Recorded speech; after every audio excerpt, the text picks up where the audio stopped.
یہ جو آپ کا سارا محدثین کا کام ہے، یہ کیا رسالت میں آپ صلی اللہ علیہ وسلم پر تنقید ہو رہی ہوتی ہے؟ یہ جو راویوں کے آپ عیوب بیان کر رہے ہوتے ہیں، یہ جو ان کی سیرت اور کردار کو کھنگال رہے ہوتے ہیں، یہ رسول اللہ صلی اللہ علیہ وسلم کے بارے میں یہ کام کر رہے ہوتے ہیں۔ یہ تو صحابہ کے بارے میں بھی نہیں کیا جاتا۔ یعنی صحابہ کرام کے بارے میں بھی محدثین نے یہ اصول قائم کیا کہ ہم ان کے بارے میں یہ باور نہیں کرتے کہ انہوں نے اللہ کے پیغمبر کی طرف کوئی غلط بات نسبت دی ہوگی، یہ باور نہیں کرتے، اس لیے کہ اللہ تعالیٰ نے شہادت دی ہے کہ کنتم خیر امت، صحابہ کرام بہترین جماعت تھے۔ وہ غلطی تو کر سکتے ہیں، لیکن یہ نہیں ہو سکتا کہ وہ کوئی غلط بات جانتے بوجھتے اللہ کے پیغمبر کی نسبت سے بیان کرتے ہیں۔ ان سے جن لوگوں نے باتیں سنی ہیں وہ لوگ ہیں کہ جن کے بارے میں جرا بھی ہوتی ہے، نقد بھی ہوتا ہے، سوالات بھی کیے جاتے ہیں، حکمت بھی پوچھی جاتی ہے، کوئی بات اگر ٹھیک طرح سے مطمئن نہیں کر رہی تو عدم اطمینان کا اظہار بھی کیا جاتا ہے۔ مجھے یہ بتائیے کہ محدثین نے جب یہ اصول قائم کیا کہ جب یہ روایتیں ہمارے سامنے آئیں گی تو اگر یہ اظہر من الشمس بھی ہوں، سورج کی طرح روشن بھی ہوں اپنی سند کے لحاظ سے، اس کے باوجود ہم متن کو دیکھیں گے کہ اس میں کوئی چیز قرآن کے خلاف تو نہیں، سنت کے خلاف تو نہیں، علم و عقل کے مسلمات کے خلاف تو نہیں۔ یہ میں نے خلاصہ کر دیا ان کی بات کا۔ کیوں؟ کیا وجہ ہے؟ کہ اللہ کے پیغمبر کی بات کے بارے میں یہ اعتراضات کیے جائیں گے؟ کیا اللہ تعالیٰ کی کسی بات کے بارے میں یہ سوال ہوگا؟ تو اس وجہ سے میرے نزدیک یہ بات ہی اپنی بنیاد میں صحیح نہیں ہے کہ اللہ تعالیٰ پر اعتراض کیا جا رہا ہے یا اللہ کے پیغمبر کی بات پر اعتراض کیا جا رہا ہے، یہ ان راویوں پر اعتراض کیا جا رہا ہے، ان کی بات پر اظہار عدم اطمینان کیا جا رہا ہے، ان سے سوالات پوچھے جا رہے ہیں۔ تو اس لیے از راہ کرم اس کو آپ اس زاویے سے پیش کرنے کی جسارت نہ کریں تو اچھا ہے، عرضی کر سکتا ہوں۔ ٹھیک ہے ہم سب یہ جو آپ نے فرمایا کہ راویوں سے سوال کر رہے ہیں کہ بھئی قرآن مجید کے اندر موقع پیدا ہو گیا، ذکر آ رہا ہے، پھر بھی ایک دو الفاظ یہ اللہ تعالیٰ نے بیان کرنے تھے، ان سے سوال ہے، تو 3 مثالیں میں رکھ دیتا ہوں آپ کے سامنے۔ 100 سے زائد دفعہ قرآن مجید میں ذکر آ رہا ہے نماز پڑھنے کا، موقع پیدا ہو گیا۔ 20 جگہوں پہ ہے زکوٰۃ دینے کا، موقع پیدا ہو گیا۔ قرآن مجید نے کہا حج جو ہے اشہر معلومات ہے، موقع پیدا ہو گیا۔ تینوں کے بارے میں نمازیں کتنی ہیں، کیسے پڑھنی ہے، اللہ میاں نے نہیں بتایا، تو وہاں تو کوئی سوال نہیں ہے راویوں سے۔ اسی طریقے سے زکوٰۃ کتنی دینی ہے، کس کو دینی ہے، کوئی سوال نہیں ہے، وہاں تو ہم قبول کرتے ہیں۔ حج کب ہونا ہے کچھ نہیں بتایا، موقع پیدا ہو گیا، وہاں سوال نہیں ہے۔ تو یہ عدم اطمینان باقی جگہوں پہ کیوں نہیں پیدا؟ وہ باتیں بھی اگر راویوں نے بیان ہوتی تو میں ضرور سوال کرتا، اور جہاں جہاں راویوں نے بیان کیے ہیں وہاں ساری امت سوالات کر رہی ہے، وہاں بحث بھی ہوتی ہے۔ رفع یدین پر اب بھی رفع یدین ہوتا ہے، مسجدوں میں بھی ہوتا ہے، جھگڑے بھی ہوتے ہیں، جدال بھی ہوتا ہے۔ کیوں ہوتا ہے؟ اس لیے کہ وہ بات راویوں نے بیان کی ہے۔ قرآن مجید میں یہ جو مثالیں آپ نے دی ہیں ان کی کسی تفصیل کی ضرورت ہی نہیں تھی، اس لیے کہ قرآن مجید کے مخاطبین اس سے واقف تھے نماز کیا ہے، وہ یہ جانتے تھے زکوٰۃ کیا ہے، وہ یہ جانتے تھے حج کیا ہے، وہ یہ جانتے تھے عمرہ کیا ہے۔ یہ ساری چیزیں عرب کے معاشرے میں معروف تھیں۔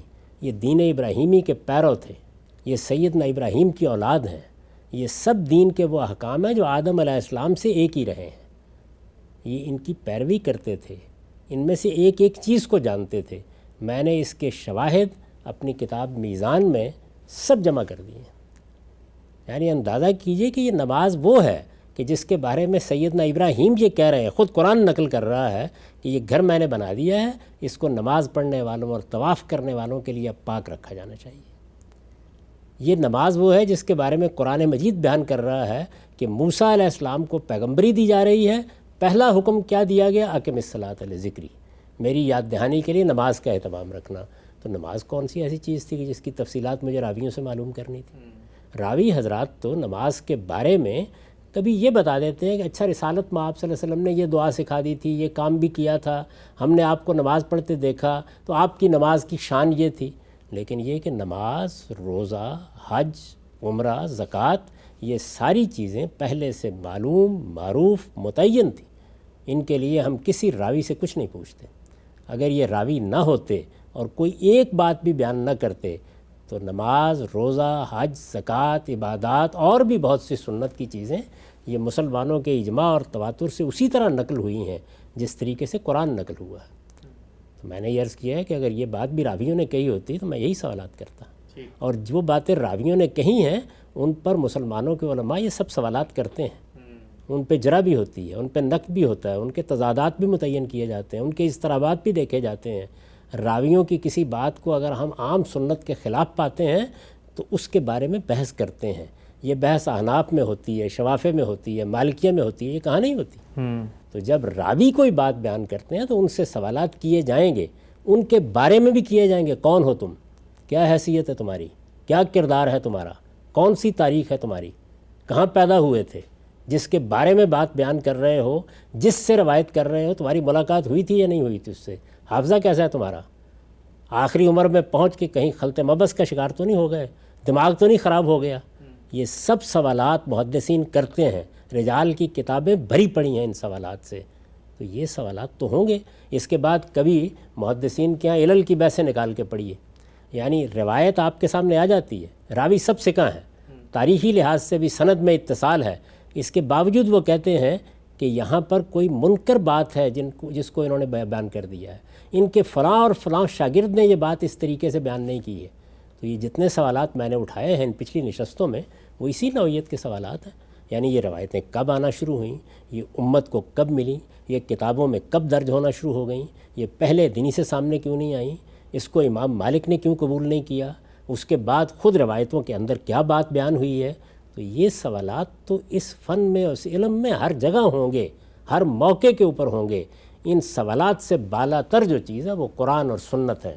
قرآن اور سنت اس لیے کہ وہ راویوں کے ذریعے سے منتقل نہیں ہوئے، وہ اس مسلمان امت کے اجماع اور تواتر سے منتقل ہوئے ہیں۔ تمام صحابہ نے ان کو یا تو قولی طور پر منتقل کیا ہے یا اپنے عمل سے منتقل کیا ہے، جس کو اصطلاح میں اجماع اور تواتر کہا جاتا ہے یا نقل الکافہ عن الکافہ کہا جاتا ہے، وہ اس طرح منتقل ہوئے ہیں۔ تو یہ جتنی مثالیں آپ نے دی ہیں ان میں سے کسی چیز کے لیے ہم راویوں کی طرف رجوع نہیں کرتے، اور اگر کسی موقع پر کوئی روایت قبول کرتے ہیں تو جر و نقد کے ان سارے مراحل سے گزرنے کے بعد ہی قبول کرتے ہیں۔ ٹھیک ہے، ہم سب آگے بڑھتے ہیں۔ اچھا، آپ نے سوالات تو رکھ دی ہے، اب راوی اگر یہ جواب دیں آپ کو کہ اللہ تعالیٰ سے، تو آپ نے ہم سے سوال پوچھا ہے کہ اللہ نے اس کو قرآن میں کیوں بیان نہیں کیا، موقع پیدا ہو گیا، تو ہم تو اللہ تعالیٰ سے اور بھی بہت سارے معاملات میں سوال نہیں کرتے، آپ بھی نہیں کرتے، یا یہ سوال کا جواب دینے کی ہم اس پوزیشن میں نہیں ہوتے اس لیے کہ اللہ تعالیٰ کی حکمت بالغہ ہے۔ مثلا اگر کوئی راوی آپ کو یہ جواب دے کہ اللہ تعالیٰ نے تو ایک بچہ عورت سے پیدا کیا ہے، تو کیا میں اللہ سے پھر یہ بھی سوال کروں کہ انصاف کا تقاضا ایک مرد سے پیدا کرنا چاہیے تھا؟ تو اللہ کی مرضی ہے، اللہ کی شان ہے، اللہ کی حکمت ہے، اللہ کی قدرت ہے، لا یسأل عما یفعل۔ تو اس جواب کے بعد آپ کیا کہیں گے اس راوی کو؟ پھر عرض کروں گا کہ میں تو اللہ سے سوال کر ہی نہیں رہا، وہ کام اللہ تعالیٰ کرتا ہے، راوی کرتے ہیں۔ بچہ پیدا کرنے کا کام اللہ تعالیٰ کرتے ہیں۔ کسی راوی نے بچہ پیدا کیا ہوگا تو میں اس سے بھی سوالات کروں گا، پوچھوں گا اس سے۔ وہ کسی بچے کے بارے میں دعویٰ کر دے گا، وہاں بھی پوچھوں گا۔ اگر اپنے بچے کے بارے میں یہ کہے گا یہ میرا ہے اور یہ اس کے بستر پر پیدا نہیں ہوا ہوگا، تو اس کے الحاق نسب پر یہ سارے سوالات پیدا کر دوں گا۔ تو اس وجہ سے وہاں پر بھی مجھے اس سے پوچھنا ہی ہے۔ راوی انسان ہے، میری اور آپ کی طرح کے انسان ہیں، انہوں نے کسی بات کو سننے میں غلطی تو نہیں کر دی، بات کچھ سی اسے کچھ تو نہیں بنا دیا، اس کی تفصیلات میں کہیں اپنی کوئی بات داخل تو نہیں کر دی، روایت بالمعنی کرتے ہوئے بات کے مفہوم کو تو نہیں بدل دیا۔ یہ سوالات بھی کروں گا۔ تو راویوں پر سوالات کیے جاتے ہیں۔ یہ مثالیں آپ نے دی ہیں، ان میں سے کسی کا تعلق راویوں سے نہیں ہے۔ بچے اللہ تعالیٰ پیدا کرتا ہے، جس طرح پیدا کرتا ہے، انسان اس نے جیسے بنائے، دنیا کو جیسے بنایا، اس پر میں کیوں سوال کروں گا؟ یہاں تو مجھے اللہ تعالیٰ کے بنائے ہوئے اس کارخانے کو سمجھنا ہے اور اس میں اپنی پوزیشن متعین کرنی ہے اور اپنے آپ کو جواب دہی کے لیے تیار کرنا ہے۔ یہ تو طے ہو گیا کہ اللہ کا کیا ہوا کام ہے۔ تو جو چیز طے ہو گئی کہ اللہ کا کیا ہوا کام ہے، طے ہو گئی کہ اللہ کے پیغمبر نے یہ بات کہی ہے، اس پر سوال کیوں کروں گا؟ مثال وہ دیں جس کا تعلق ان راویوں سے ہے، اور میں عرض کرتا ہوں کوئی ایک مثال دیں کہ جس پر جر و نقد کے بغیر ان کی بات قبول کر لی جاتی ہے۔ علماء بھی نہیں کرتے، کوئی بھی نہیں کرتا۔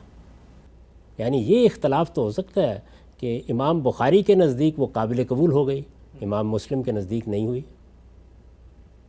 میرے نزدیک قابل قبول ہو گئی، آپ کے نزدیک نہیں ہوئی، تو میں آپ سے بھی دلائل پوچھوں گا اس کے۔ یعنی یہ دلائل تو پوچھے جائیں گے، لیکن راویوں کی شان میں یہ جسارت میں نہ کروں کہ ان سے پوچھوں نہیں۔ آپ جانتے ہیں کہ جس زمانے میں ہمارے محدثین نے یا ائمہ رجال نے یہ کام کرنا شروع کیا، تو بعض لوگوں نے جو صوفی مزاج تھے ان پر یہ اعتراض کیا کہ تم لوگ تو بیٹھ کے غیبت کر رہے ہو. تو جلیل القدر محدث امام شعبہ نے اس کا جواب کیا دیا. انہوں نے کہا کہ یہ تو جب آپ رسالت مآب صلی اللہ علیہ وسلم کی نسبت سے کوئی بات بیان کریں گے تو ہم یہ غیبت کریں گے. وہ غیبت حرام ہے جس کی آپ بات کر رہے ہیں, یہ غیبت ہمارا فرض ہے, یہ کریں گے. چنانچہ وہ از راہ تفنن کہا کرتے تھے جب کبھی اس فن پر گفتگو کرتے کہ آئیے اپنے شاگردوں میں ذرا تھوڑی غیبت کر لیں. تو اس وجہ سے یہاں تو یہ سب ہوگا. یہ روایتیں جو ہیں ان کو جانچا جائے گا, پرکھا جائے گا, ان کا پوسٹ مارٹم کیا جائے گا, ایک ایک چیز کے بارے میں سوالات کیے جائیں گے, اس لیے کہ یہ رسول اللہ کی نسبت سے انسانوں کے بیانات ہیں. قرآن رسول اللہ کی نسبت سے یا اللہ تعالیٰ کی نسبت سے انسانوں کا بیان نہیں ہے. ٹھیک. سنت رسالت مآب صلی اللہ علیہ وسلم نے دین کی حیثیت جو سنت جاری کی ہے, یہ اس کی مثالیں آپ نے دی ہیں. نماز, روزہ, حج, عمرہ, زکوٰۃ, ان کے بارے میں کوئی سوال کرنے کی ضرورت نہیں ہے, ان میں کسی بحث کی گنجائش ہی نہیں ہے. یہ تو رسالت مآب صلی اللہ علیہ وسلم سے اصل دین کی حیثیت سے منتقل ہو گئی ہیں. یہ ان دونوں چیزوں کے بعد لوگوں کی بیان کردہ باتیں ہیں آپ کی نسبت سے. وہ آئے ہیں, انہوں نے کہا ہم نے فلاں صحابی سے یہ بات سنی ہے, پھر کسی دوسرے آدمی نے کہا میں نے ان سے یہ بات سنی ہے. تو ان سب کے معاملے میں تو ایک ایک چیز کا پوسٹ مارٹم کیا جائے. ٹھیک ہے, ہم سب آگے بڑھتے ہیں. قرآن مجید کا وہ مقام جس کو آپ نے اپنی کتاب میزان میں لکھا اور پچھلی دفعہ زیر بحث بھی رہا, جس میں آپ نے بتایا کہ سیدنا مسیح کا ایک مکالمہ ہے جو قیامت کے دن اللہ تعالیٰ کے ساتھ ہوگا, اس کی حکایت اللہ تعالیٰ نے کی ہے. اس مکالمے کو اگر آدمی پڑھے تو پڑھنے کے بعد کیا یہ سوال پیدا ہو سکتا ہے کہ سیدنا مسیح ابھی دنیا میں ہو کر گئے ہیں یا ان کی آمد ثانی یا نزول ثانی ہو چکا تھا؟ اس لیے کہ سیدنا مسیح تو وہاں کہہ رہے ہیں کہ جب تک میں ان میں تھا اس وقت تک تو اللہ ہی کی دعوت دیتے رہے, اس کے بعد تو آپ ہی جانتے ہیں, آپ ہی نگران ہیں. اس پر جو سوال سامنے آیا ہے, جو اعتراض کیا گیا ہے, وہ یہ کہ گاندھی صاحب نے اتنی سادگی سے اس آیت کو پڑھ لیا. یہ کب دعویٰ کیا علماء نے کہ سیدنا مسیح کا نزول جو ہے وہ ان کی اس عہد میں ان کے رخصت ہونے کے 5 منٹ بعد ہو جائے گا؟ یہ سوال تو پھر پیدا ہوتا. ان کا نزول تو ہوگا کچھ صدیوں بعد, کوئی کئی 100 سال بعد گزریں گے. تو جب ان کا نزول ہوا ہے تو اللہ تعالیٰ نے ان لوگوں کے بارے میں تھوڑی پوچھا ہے ان سے جو قیامت میں آپ مکالمہ بتا کے کہتے ہیں کہ ابھی ہو کر آئے تھے تو بتاتے میں تو ابھی ہو کے آیا ہوں. وہ سوال تو ان سے وہ ہزاروں سال پہلے والے مسیحیوں کے بارے میں ہو رہا ہے. تو یہ آپ نے قرآن کی آیت پڑھی اور اس پہ کہا کہ دیکھیں اتنا بڑا عدم اطمینان ہوتا ہے. حالانکہ سیدھی سی بات ہے, آپ کہیں کہ یہ ان مسیحیوں کے بارے میں سوال ہے, ان کے بارے میں انہوں نے جواب دے دیا. یہ موجودہ والے تو زیر بحث ہی نہیں ہیں. یہ کون سے مسیحی ہیں؟ یعنی آپ بتا سکتے ہیں جو سوال کیا گیا ہے قرآن مجید میں, وہ سوال کیا ہے؟ اللہ تعالیٰ قیامت میں سوال کر رہے ہیں, یہ تم نے ان سے کہا تھا کہ مجھے اور میری ماں کو معبود بناؤ. جی. تو رسالت مآب صلی اللہ علیہ وسلم کے زمانے کے صحابہ اور اسی طریقے سیدنا مسیح علیہ السلام کے حواری, آپ کا کہنے کا مطلب یہ ہے کہ ان کے بارے میں سوال ہو رہا ہے. ان میں سے کون تھا جس نے سیدنا مسیح علیہ السلام کو معبود بنایا؟ ان میں سے کون تھا جس نے ان کی ماں کو مادر خدا قرار دیا؟ ذرا بتائیے مجھے. اچھا, تاریخ سے واقف ہیں آپ کہ یہ سب ہوا کب ہے؟ سیدنا مسیح علیہ السلام کی والدہ ماجدہ سیدہ مریم کو کب معبود بنایا گیا؟ یہ 431 میں افسوس کی مجلس میں طے ہوا ہے. سیدنا مسیح علیہ السلام کے دنیا سے رخصت ہونے کے 431 سال بعد, بلکہ ان کی پیدائش کے لحاظ سے, اس لیے کہ عیسوی سن اس سے شروع کیا جاتا ہے. اس کی تاریخ کیا ہے؟ یعنی پہلے کیا ہوا کہ اسکندریہ میں بعض علماء دینیات نے یہ بات کہنا شروع کی, خاص طور پر جب سیدنا مسیح کی شخصیت کے بارے میں نستوریس نے یہ بحث شروع کی کہ ان کے اندر 2 جداگانہ شخصیتیں موجود تھیں, ایک الوہی شخصیت, ایک اس دنیا کی شخصیت. جب یہ بحث ایک فلسفیانہ بحث شروع ہوئی تو اس بحث کے نتیجے میں یہ مادر خدا کا تصور پیدا ہونا شروع ہوا. اس کو صدیوں تک کلیسا نے قبول نہیں کیا. اچھا. علماء کلیسا اس کو قبول کرنے کے لیے تیار نہیں تھے. یہ افسوس کی مجلس ہے جس میں اصل میں نستوریس کی الہیات پر گفتگو کرنے کے لیے فیصلہ کرنے کی غرض سے یہ حضرات اکٹھے ہوئے تھے. یہ آپ کے علم میں ہے کہ ہمارے بالکل برخلاف مسیحیوں کے ہاں بہت منظم طریقہ رہا ہے فیصلے کرنے کا. انہوں نے کتابیں کب منتخب کیں, انہوں نے 4 اناجیل کا کب انتخاب کیا, اس کی ایک پوری تاریخ ہے. تو 431 میں جو افسس کے شہر میں مجلس ہوئی ہے, اس میں پہلی مرتبہ سیدہ مریم کو مادر خدا قرار دیا گیا. اس کے بعد پھر آہستہ آہستہ یہ کلیسا کے عقائد میں شامل ہو گیا اور اب تک یہی صورتحال ہے۔ تو یہ کن لوگوں کے بارے میں سوال ہے؟ سیدنا مسیح کے حواریوں نے تو کبھی یہ خیال بھی نہیں کیا تھا، ان کے بعد بھی بڑے لمبے عرصے تک ایسی کوئی چیز نہیں تھی، انہوں نے تو کبھی سیدنا مسیح علیہ السلام کی الوہیت کا کوئی عقیدہ قائم نہیں کیا، ان کے بارے میں کیوں سوال کیا جائے گا؟ یہ سوال ان لوگوں کے بارے میں کیا جا رہا ہے اور ان کا عقیدہ بیان کیا گیا ہے۔ تو میرے بھائی اگر 431 سال کے بعد جو مسیحی ہیں ان کے بارے میں سوال کیا جائے گا تو پھر میں یہ پوچھنے کی جسارت کیوں نہ کروں کہ قیامت کے قریب جو کچھ انہوں نے کیا اس کا حوالہ کیوں نہیں دے رہے؟ اس لیے یہ بات ہی ٹھیک نہیں ہے۔ تو ہم سب کو یہ بھی تو کہہ سکتا ہے کہ وہ جو 431 والے تھے ان کے بارے میں پوچھ لیا اور اس کے یعنی کہ جو ان کی روایت پہ کھڑے ہوئے لوگ تھے اور اس کے بعد ان میں انحراف ہوا، جہاں انحراف شروع ہوا ان کے بارے میں پوچھ لیا، ان کا انہوں نے جواب دے دیا، بعد کے لوگوں کا انہوں نے پوچھا ہی نہیں، اللہ نے تو ان کا جواب نہیں یہی تو میں سوال کر رہا ہوں کہ جب ان کے زمانے کے یہ لوگ ہی نہیں، یہ بعد کے لوگ ہیں، اور وہ خود اس کا جواب یہ دے رہے ہیں کہ جب میں دنیا سے رخصت ہوا اس وقت تو میں نے یہی بات ان سے کہی تھی، بعد والوں کے بارے میں نہیں جانتا، تو پھر آپ بتائیے مجھے کہ اللہ تعالیٰ نے وہاں تصریح کی ہے کہ میں نے 431 والے لوگوں سے پوچھا ہے؟ وہ تو پوری کی پوری مسیحی امت کو سامنے کھڑا کر رہے ہیں۔ اور اگر آپ پیچھے جائیں سورہ مائدہ میں تو وہاں یہ بیان کیا ہے کہ سب پیغمبروں کو جب ہم قیامت میں جمع کریں گے تو ان کی امتوں کے عقائد کے بارے میں یہ سوال کریں گے۔ اچھا، اس لیے یہ تو زیر بحث ہی نہیں کہ وہ کون سے عہد کے لوگ ہیں، ہر پیغمبر سے یہ پوچھا جا رہا ہے کہ اس نے کیا روایت قائم کی۔ اصل میں سوال یہ ہے کہ مسیح علیہ السلام وہاں یہ بتائیں گے کھڑے ہو کر۔ یہ سوال مسیح علیہ السلام سے اس مقصد کے لیے کیا ہی نہیں گیا کہ ان کو مسئول ٹھہرایا جائے، اس مقصد کے لیے کیا گیا ہے کہ پیغمبر کی گواہی سامنے آ جائے کہ میں جب تک دنیا میں رہا میں نے کس دین کی تعلیم دی تھی، میں نے کیا روایت چھوڑی تھی، کیا آثار تمہارے پیچھے چھوڑ کر گیا تھا۔ یہ بات جب پیغمبر کہہ دیں تو پھر پیروکاروں سے خواہ وہ صدیوں بعد آئے ہوں یہ پوچھا جائے تم نے یہ کہاں سے لیا ہے۔ تو اس مقصد کے لیے یہ سوال جواب ہوا ہے۔ اس وجہ سے میرا خیال ہے کہ وہ لوگ تاریخ سے واقف نہیں ہیں، ان کا خیال یہ ہے کہ یہ حواریوں کے بارے میں سوال کیا گیا ہے۔ انہوں نے نہ الوہیت مسیح کا عقیدہ قائم کیا، نہ انہوں نے شریعت کے نسخ کا عقیدہ قائم کیا، نہ انہوں نے سیدہ مریم کے بارے میں مادر خدا یا ام اللہ کا عقیدہ قائم کیا۔ یہ بہت بعد میں عقائد پیدا ہوئے۔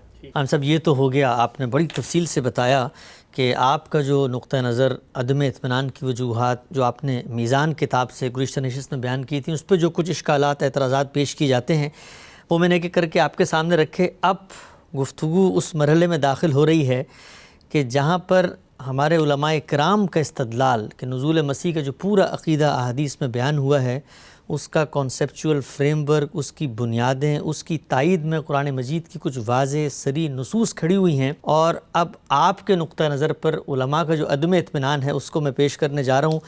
کوشش کریں گے کہ ایک ایک نقطے کو، مقام کو ٹھہر کر آپ کے سامنے رکھوں اور آپ سے جانوں کہ آپ ان صریح نصوص کی موجودگی میں علماء کا جو استدلال ہے سیدنا مسیح کی آمد ثانی کا اس کو کیسے دیکھتے ہیں۔ سب سے پہلے میرے سامنے یہ ایک آیت ہے، سورہ نساء کی آیت ہے، اور اس میں یہ کہا گیا ہے کہ انہوں نے عیسیٰ علیہ السلام کو یقیناً قتل نہیں کیا بلکہ اللہ نے انہیں اپنی طرف آسمان پر اٹھا لیا، بل رفعہ اللہ الیہ۔ غامدی صاحب، بالکل سادہ سا استدلال ہے علماء کا، وہ یہ کہتے ہیں کہ اللہ تعالیٰ نے ہر جگہ قرآن مجید میں بتایا ہے کہ ہر انسان کو مرنا ہے، کل نفس ذائقۃ الموت۔ یہ آیت بالکل واضح الفاظ میں بتا رہی ہے کہ سیدنا مسیح کو موت نہیں آئی، ان کو زندہ آسمان پہ اٹھایا گیا ہے۔ اگر وہ زندہ آسمان پہ گئے ہیں تو لازماً ان کو موت آنی ہے، اور موت آنے کے لیے ضروری ہے کہ وہ دوبارہ آئیں، ان کا نزول ہو جیسا کہ روایتوں میں بیان ہوا ہے، اور پھر ان کو موت آئے۔ تو یہ آیت تو بالکل وضاحت سے آپ کے نقطہ نظر کی تردید کر رہی ہے۔ اس میں یہ کہاں کہا گیا ہے کہ وہ زندہ آسمان پر اٹھا لیے گئے؟ نہ اس میں آسمان کی طرف یا آسمان پر اٹھا لینے کے الفاظ ہیں، نہ اس میں زندہ اٹھانے کے الفاظ ہیں۔ یعنی آیت تو یہ ہے کہ بل رفعہ اللہ الیہ، اللہ نے انہیں اپنی طرف اٹھا لیا، الی السماء نہیں ہے، بل رفعہ اللہ الیہ ہے، حیّن بھی نہیں ہے۔ تو نہ زندہ اٹھانے کی تصریح قرآن مجید کر رہا ہے، نہ آسمان پر لے جانے کی تصریح قرآن مجید کر رہا ہے۔ ان میں سے تو کوئی بات بھی قرآن میں بیان نہیں ہوئی۔ قرآن مجید کے الفاظ بہت سادہ، بہت صاف ہے کہ اللہ نے انہیں اپنی جانب اٹھا لیا۔ اچھا، یہ اپنی جانب اٹھا لیا، عربی زبان میں یہ تعبیر اللہ کے کسی بھی معاملے میں اپنی طرف کوئی چیز کرنے کے لیے استعمال ہوتی ہے۔ قرآن مجید میں آپ دیکھ لیجئے کہ سیدنا ابراہیم علیہ السلام جب ہجرت کرتے ہیں، یعنی اللہ کی طرف ہجرت، تو اللہ کی طرف ہجرت کا یہ مطلب نہیں ہے کہ وہ آسمان پر جا رہے ہیں. وہ یہ کہتے ہیں کہ انی ذاہب الی ربی سیہدین، میں اپنے پروردگار کی طرف جا رہا ہوں. جس طریقے سے وہاں ذاہب الی ربی کے الفاظ ہیں، بالکل اسی طریقے سے یہاں رفع اللہ الیہ کے الفاظ ہیں. اچھا، ایک ہی اسلوب ہے، اس میں کوئی فرق نہیں ہے. ایسے ہی مثلا قرآن مجید میں آتا ہے کہ وَمَن یخرج من بیتہ مہاجرا الی اللہ، جو آدمی اپنے گھر سے نکلے گا اللہ کی طرف ہجرت کرتے ہوئے، تو اللہ کی طرف ہجرت کرتے ہوئے اللہ کی راہ میں. اسی طرح اللہ نے اپنی طرف اٹھا لیا. یہ تو ہماری اردو میں بھی تعبیر موجود ہے، اگرچہ عربی زبان میں اس کا مطلب بالکل اور ہے، لیکن یہ اردو میں بھی تعبیر موجود ہے. آپ میرے گھر میں آتے ہیں، مجھ سے پوچھتے ہیں کہ والد صاحب ملاقات نہیں ہوئی، دیکھا نہیں، تو میں کہتا ہوں تو اللہ نے اٹھا لیا، اللہ نے اپنی طرف اٹھا لیا. تو یہ ساری تعبیریں جتنی بھی ہیں وہ یہ کیسے لازم کر دیتی ہیں کہ آسمان پر اٹھا لے جایا گیا یا زندہ اٹھا لیا، ان میں سے کوئی چیز بھی قرآن میں بیان نہیں ہوئی، اور میں یہ عرض کرتا ہوں کہ کسی صحیح حدیث میں بھی بیان نہیں ہوئی. اچھا، قرآن مجید کے الفاظ تک رہیے. اللہ کی کتاب قرآن مجید کو رہنما بنا کر چلنا چاہیے، الفاظ کے دامن کو پکڑ کر آگے بڑھنا چاہیے. تو اس میں کوئی شک نہیں کہ قرآن مجید یہ کہتا ہے کہ جس وقت ان لوگوں نے یہ کوشش کی کہ وہ اللہ کے ایک رسول کو قتل کر دیں، یہ کوشش کی کہ اللہ کے ایک رسول کو صلیب دیں، یہ کوشش کی کہ ان کو صلیب دے کر ان کی تذلیل کریں، تو اللہ نے ان میں سے کوئی چیز نہیں ہونے دی. اگر آپ ان آیات کو پڑھیں اور ان کا زور دیکھیں کہ اللہ تعالیٰ کس وضاحت کے ساتھ یہ بتا رہے ہیں کہ ما قتلوہ وما صلبوہ، انہوں نے ان کو صلیب نہیں دی، انہوں نے ان کو قتل نہیں کیا، ان میں سے کچھ بھی کر نہیں سکے. یہ زور کیوں ہے اتنا غیر معمولی؟ اللہ تعالیٰ کے نبی ہیں جنہیں قتل کیا گیا ہے. رسولوں کے باب میں اللہ تعالیٰ کی سنت یہ ہے کہ وہ ان کو لازماً نجات دیتے ہیں، اور جن لوگوں نے ان کا انکار کیا ہوتا ہے ان کو لازماً سزا دیتے ہیں. ٹھیک. تو یہ چونکہ اللہ تعالیٰ کی دینونت کا ظہور ہوتا ہے، وہ اس کے نمائندے بن کر آتے ہیں، سفیر کی حیثیت سے آتے ہیں، تو اس لیے جب سیدنا مسیح علیہ السلام کے بارے میں یہ دعویٰ کیا گیا کہ ان کو صلیب دے دی گئی، صلیب پر ان کی تذلیل کی گئی، ان کو کانٹوں کا تاج پہنایا گیا، ان کو صلیب خود کندھے پر اٹھا کر لے جانے کے لیے کہا گیا، جب یہ باتیں کہی گئیں تو قرآن مجید نے اس کے کوئی 576-77 سال بعد پوری قوت کے ساتھ اس کی تردید کی اور کہا کہ ما قتلوہ وما صلبوہ، نہ وہ ان کو قتل کر سکے نہ وہ ان کو صلیب دے سکے. کیا ہوا؟ معاملہ ان کے لیے مشتبہ کر دیا گیا، ولیکن شبہ لہم، اور اصل میں کیا چیز ہوئی؟ فرمایا بل رفع اللہ الیہ، اللہ نے انہیں اپنی طرف اٹھا لیا. اب اللہ نے انہیں اپنی طرف اٹھا لیا، ظاہر ہے کہ یہ اجمال ہے، یعنی اس میں تصریح نہیں کی گئی کہ کیا کیا، کیسے اٹھا لیا، یعنی اٹھا لیا کا ایک اجمالی بیان ہے جو کر دیا گیا ہے. ٹھیک. قرآن مجید کی تفسیر کا یہ ایک قطعی اصول ہے کہ جس وقت آپ کسی جگہ دیکھیں کہ ایک بات اجمال میں بیان ہوئی ہے، بہت اختصار سے ایک چیز کو واضح کر دیا گیا ہے، تو اب آپ یہ دیکھتے ہیں کہ کیا یہی اجمال کسی دوسری جگہ تفصیل میں بدلا گیا ہے؟ جو بات یہاں مجملاً کہی گئی ہے، کیا قرآن مجید نے کہیں اس کی وضاحت کی ہے، یہ بتایا ہے؟ تو آپ پھر سورہ آل عمران میں جائیے. سورہ آل عمران میں جب آپ جاتے ہیں تو یہ معلوم ہوتا ہے کہ یہ ان کو اٹھا لینے کا معاملہ کیسے ہوا ہے. اچھا، یعنی اللہ تعالیٰ نے اس سورہ نساء میں جو بات کہی ہے وہ اس سے پہلے سورہ آل عمران میں واضح کر چکے ہیں کہ یہ معاملہ کیسے ہوگا. یعنی پہلے کر چکے ہیں واضح. وہ سورہ آل عمران پہلے نازل ہوئی ہے، یہ بھی درست ہے، مضمون کے لحاظ سے بھی معلوم ہوتا ہے کہ وہ پہلے نازل ہوئی ہے اور نساء بعد میں نازل ہوئی ہے، لیکن بہرحال یہ اجمال ہے جس کی وہ تفصیل ہے. تو صحیح اصول یہ ہوتا ہے کہ جب ایک جگہ ایک بات اجمال سے بیان ہوئی ہے تو آپ جا کے دیکھیں گے کیا دوسری جگہ اس کی تفصیل کی گئی ہے.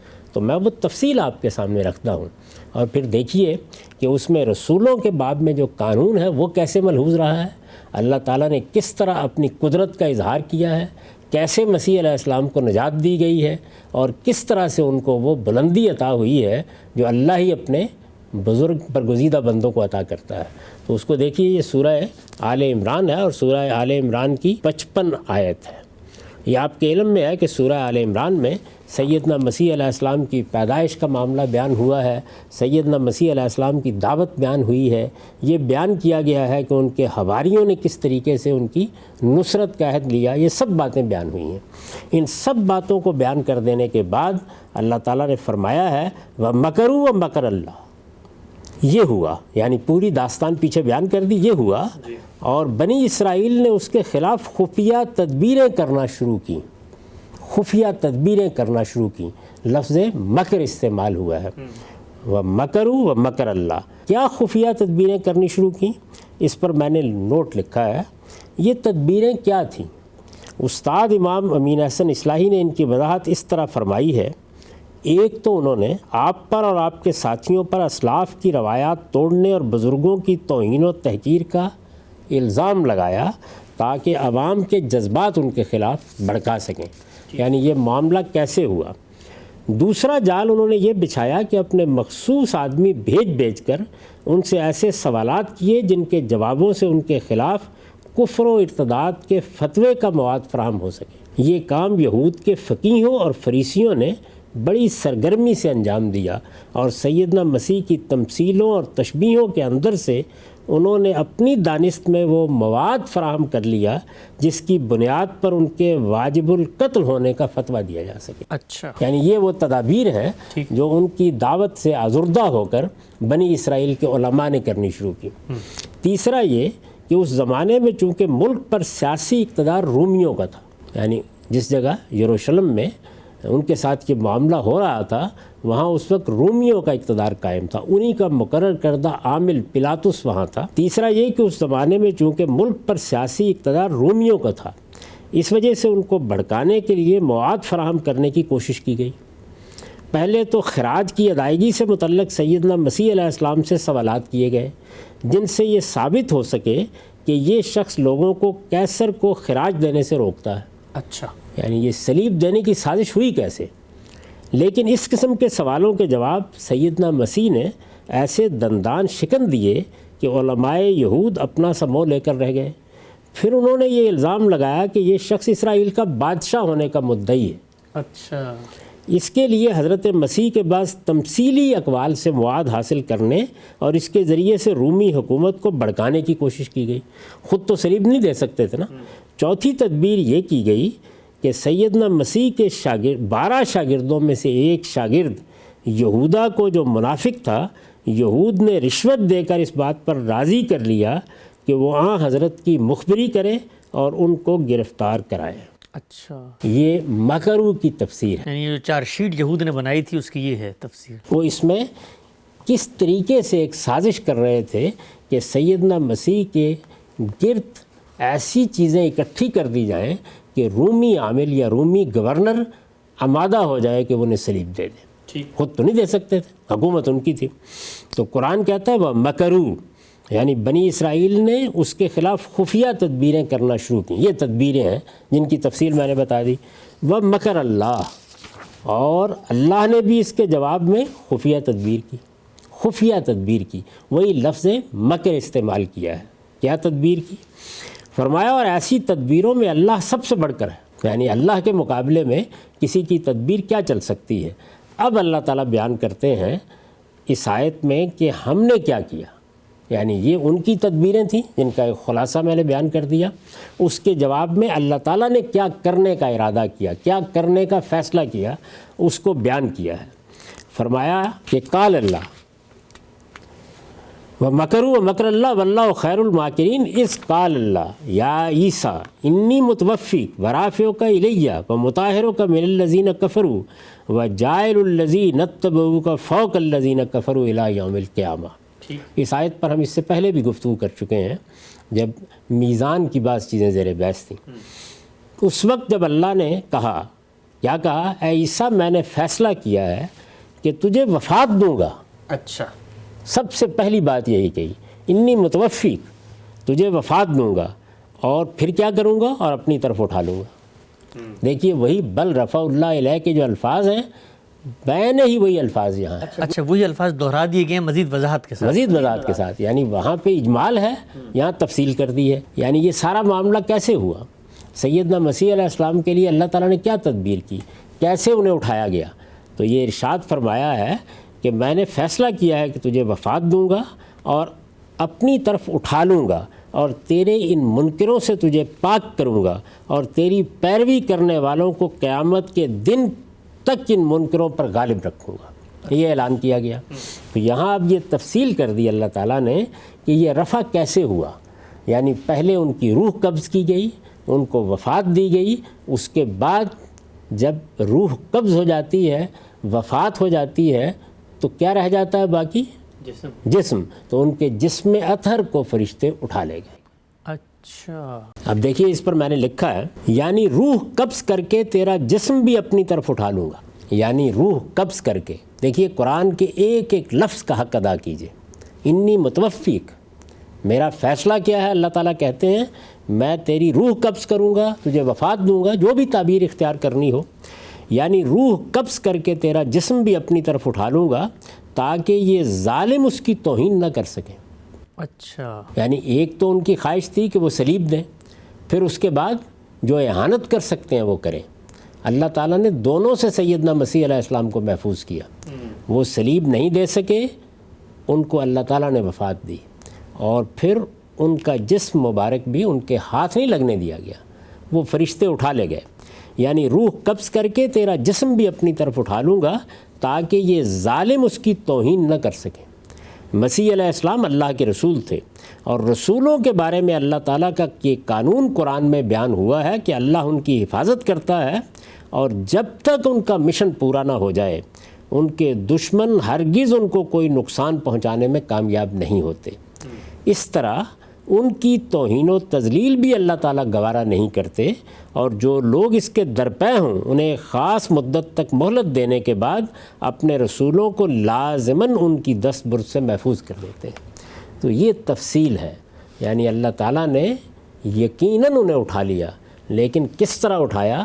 قرآن مجید سورہ آل عمران میں یہ پہلے بیان کر چکا تھا، اس لیے یہاں اجمال کا طریقہ اختیار کیا گیا ہے۔ یعنی پہلے یہ بات قرآن مجید کے طالب علموں کو معلوم ہو گئی تھی، قرآن مجید کے پڑھنے والوں کو معلوم ہو گئی تھی کہ اللہ تعالیٰ نے کیا فیصلہ کیا ہے۔ تو یہاں دیکھیے ایک ایک مرحلے کی وضاحت کی ہے کہ میں نے فیصلہ کیا ہے کہ میں وفات دوں گا، ظاہر ہے کہ پہلا مرحلہ یہ ہوگا۔ میں نے فیصلہ کیا ہے کہ رافعو کا الیہ، میں اپنی طرف تجھے اٹھا لے جاؤں گا۔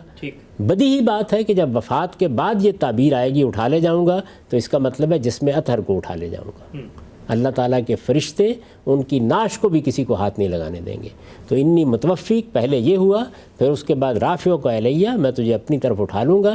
پھر کہا وہ مطہرک من الذین کفروا، ان لوگوں نے انکار کر دیا ہے، ان منکروں سے تجھے پاک کر دوں، نجات دوں گا۔ یہ غلاظت کا ڈھیر ہو چکے ہوئے ہیں، اور پھر یہ بات کہی کہ جاعل الذین اتبعوک فوق الذین کفروا الی یوم القیامہ، قیامت کے دن تک تیرے منکروں پر، تیرے ماننے والوں کو، تیری پیروی کرنے والوں کو غلبہ دیے رکھوں گا، بالا دست رکھوں گا۔ تو یہ سیدنا مسیح علیہ السلام کے ساتھ معاملہ ہوا۔ اس میں آسمان پر اٹھانے، زندہ اٹھانے کا کہاں ذکر ہوا ہے؟ قرآن مجید تو اس کے بالکل برخلاف یہ بیان کر رہا ہے کہ انہیں وفات دی گئی، ان کی روح قبض کی گئی، ہاں البتہ ان کا جسم مبارک اٹھا لیا گیا، اور اللہ تعالیٰ نے ان کو محفوظ خزانوں میں پہنچا دیا۔ کہاں پہنچا دیا یہ بیان کرنے کی ضرورت نہیں ہے۔ میں یہ عرض کر چکا ہوں کہ یہ تعبیر کہ اللہ نے انہیں اپنی طرف اٹھا لیا، یہ تعبیر عربی زبان میں، قرآن مجید کے ہاں، یہ ہماری اپنی زبانوں میں، یہ اصل میں اللہ تعالیٰ کی تدبیر کے لیے استعمال ہوتی ہے۔ اللہ تعالیٰ اپنے بندے کو نکال کر لے گیا کسی جگہ پر۔ دیکھیے رسالت مآب صلی اللہ علیہ وسلم نے بھی ہجرت کی مکہ سے، تو یہ بھی ہجرت اللہ تھی۔ سیدنا ابراہیم نے عراق کے شہر عرس سے ہجرت کی، تو یہ بھی ذاہب الی ربی تھی، بالکل وہی تعبیریں ہیں۔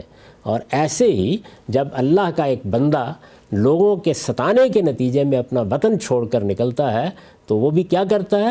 مہاجرن الی ربی، مہاجرن الی اللہ، وہ بھی ایسے ہی کرتا ہے۔ تو مہاجرن الی اللہ کا کیا مطلب ہے؟ اللہ کی طرف ہجرت کرنا، اللہ کی راہ میں ہجرت کرنا۔ تو یہاں یہ بتایا گیا ہے کہ اللہ کے فرشتے ان کو اٹھا لے گئے، اور کہاں اٹھا لے گئے اس کی تصریح کی کوئی ضرورت نہیں ہے، وہ اللہ کے ہاں چلے گئے، اللہ کے ہاں پہنچ گئے، لیکن ہوا کس طریقے سے اس کے ایک ایک مرحلے کو قرآن نے خود بیان کیا ہے۔ اس وجہ سے اس میں کسی قیاس آرائی کی کوئی گنجائش نہیں ہے۔ کوئی شخص یہاں یہ نہیں کہہ سکتا کہ وہ اپنی طرف سے السما کے الفاظ داخل کر دے وہ الفاظ یہاں موجود نہیں ہیں، یا اپنی طرف سے حین کے الفاظ داخل کر دے وہ الفاظ یہاں موجود نہیں ہیں۔ قرآن مجید کے الفاظ سے تجاوز کر کے اس کی کوئی تفسیر آپ نہیں کر سکتے، اور یہ کوئی طریقہ نہیں ہے کہ آپ باہر ایک نقطہ نظر قائم کریں اور پھر قرآن مجید میں اس کو لے آئیں۔ قرآن مجید کے الفاظ کا دامن پکڑ کر باہر جائیں اور وہاں جا کر دیکھیں کہ اور کوئی بات اگر بیان ہوئی ہے تو ان الفاظ کے مطابق ہے یا نہیں، تو قرآن مجید نے تو اس میں کوئی کمی نہیں کی، ہر لحاظ سے واضح کر دیا۔ ٹھیک ہے، ہم صاحب آپ نے بڑی تفصیل سے اپنا نقطہ نظر اس پہ بتایا۔ یہ جو بات آپ نے بھی فرمائی کہ یہ جو سورہ نساء 157 مقام ہے کہ اس میں کہا کہ اللہ نے ان کو اٹھا لیا، ہمارے علماء بھی جب سیدنا مسیح کی آمد ثانی کے قرآن مجید سے استدلال کو بیان کرتے ہیں تو اس آیت کے ساتھ ہی سورہ آل عمران کی وہ آیت پڑھتے ہیں جس کا آپ نے یہاں پر حوالہ دیا، لیکن آپ نے گفتگو میں حوالہ دیتے ہوئے جو ترجمہ کیا اس میں متوفیق یعنی توفع کا مطلب جو ہے وہ موت کر دیا۔ تو علماء کا استدلال تو جو اس بارے میں ہے وہ میں انشاءاللہ پیش کرتا ہوں، لیکن سب سے پہلے میں خود آپ کے اپنے استاد، اور یہ میں ان کا حوالہ اس لیے پیش کر رہا ہوں کیونکہ آپ کا ایک اصرار ہے کہ قرآن مجید کو اس کی زبان، بیان، نظم اور جملے کا در و بست، کلام کا سیاق، اس سب کی روشنی میں سمجھنا چاہیے، اور خود آپ نے اپنی تفسیر میں بھی اپنے استاد کے جا بجا حوالے دیے ہیں، تو میں ان کا ہی نقطہ نظر آپ کے سامنے رکھتا ہوں کہ یہ جو آپ نے لفظ کا ترجمہ کیا کہ انی متوفیق، میں تمہیں موت دوں گا، تو اس کے بارے میں ان کا کیا نقطہ نظر ہے؟ 3 باتیں انہوں نے کہی ہیں، چاہوں گا ایک ایک کر کے آپ کے سامنے رکھوں تاکہ آپ اسی وقت اس پہ تبصرہ کریں۔ یہ لکھتے ہیں کہ قرائن جو اس بات کے خلاف ہیں کہ اس کے معنی موت دینے کے لیے لیے جائیں۔ پہلی یہ کہ یہ موقع اللہ تعالیٰ کی طرف سے سیدنا مسیح علیہ السلام اور ان کے ساتھیوں کے لیے بشارت اور وعدہ نصرت کا ہے۔ جملہ رسولوں کی سرگزشت اس امر کی شاہد ہے کہ جب ان کی قوموں نے ان کے قتل کا ارادہ کیا تو اللہ تعالیٰ نے ان کو اپنی حفاظت و نصرت کی بشارت دی۔ یہاں بھی آیت پر نگاہ ڈالیے تو معلوم ہوگا کہ پوری آیت بشارت اور وعدہ نصرت ہی کی ہے۔ اس سیاق و سباق میں آخر یہ کہنے کا کیا محل ہے کہ میں تمہیں موت دینے والا ہوں؟ یہ تو وہی چیز ہے جس کے خواہاں یہود تھے، فرق صرف ذریعے کا ہوتا ہے کہ موت یہود کے ہاتھوں نہیں بلکہ قدرت کے ہاتھوں واقع ہوئی ہے۔ غم صاحب یہ مولانا امین حسن اصلاحی کا پہلا نقطہ ہے، یہ فرماتے ہیں، آپ نے سن لیا کہ آپ والا معنی جو آپ نے دیا جائے تو یہ تو یہود کی بات ہے جو وہ چاہ رہے تھے موت دینا، تو اللہ نے بھی موت دے دی، تو بشارت کا موقع ہے۔ میں ان سے ایک ایک نقطہ جو آپ بیان کریں گے اس کا جواب دوں گا اور یہ بتاؤں گا کہ اس میں کہاں مغالطہ ہو رہا ہے۔ سب سے پہلے یہ بتائیے کہ چلیے استاد امامی کو لے لیں، انہوں نے پھر اس لفظ کا ترجمہ کیا ہے؟ کیا کہتے ہیں، کیا مطلب ہے اس کا؟ الاخذ بالتمام، یعنی پورا لے لینا۔ اخذ بالتمام، سب سے پہلے اس کو سمجھنا چاہیے۔ یہ عربی زبان کے بارے میں سمجھ لینا چاہیے کہ یہ بہت سے علماء یہ بات کہہ دیتے ہیں کہ اس لفظ کے اصل معنی یہ ہے۔ لفظ کے اصل معنی جو بھی ہوں ان کی کلام میں کوئی حیثیت نہیں ہوتی۔ یہ کیا بات ہے؟ کسی لفظ کی حقیقت کیا ہے یہ لسانیات کی بحث ہے۔ اچھا، یعنی اہل علم لفظ کے استعمالات کو دیکھ کر بعض اوقات یہ بتاتے ہیں کہ اصلاً یہ لفظ یہاں سے اپنے معنی پیدا کر رہا ہے۔ یہ لسانیات کی بحث ہے، فقہ اللغہ کی بحث ہے۔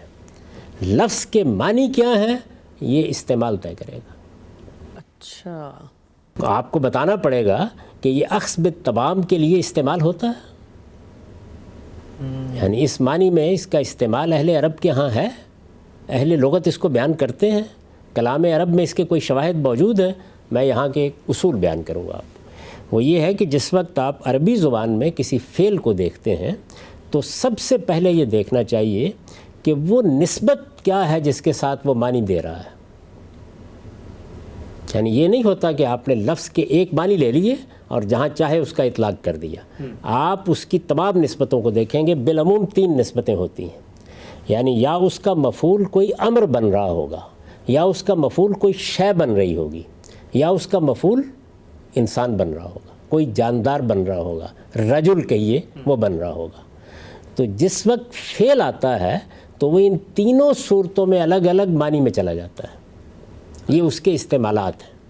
ٹھیک، یعنی کسی فعل کے یا کسی اسم کے معنی اگر آپ جاننا چاہتے ہیں تو آپ کو یہ بتانا پڑے گا کہ اہل عرب اس کو کس مفہوم میں استعمال کرتے ہیں۔ اچھا، تو میں آپ سے عرض کرتا ہوں یہ اقرب المعارض ہے۔ اب یہ دیکھیے کہ یہی فعل ہے، یہ فعل جو توفع ہے جو یہاں استعمال ہوا ہے، اس کو کس طریقے سے انہوں نے واضح کیا ہے۔ آپ جانتے ہیں کہ اقرب المعارض کی کیا حیثیت ہے عربی لغت میں؟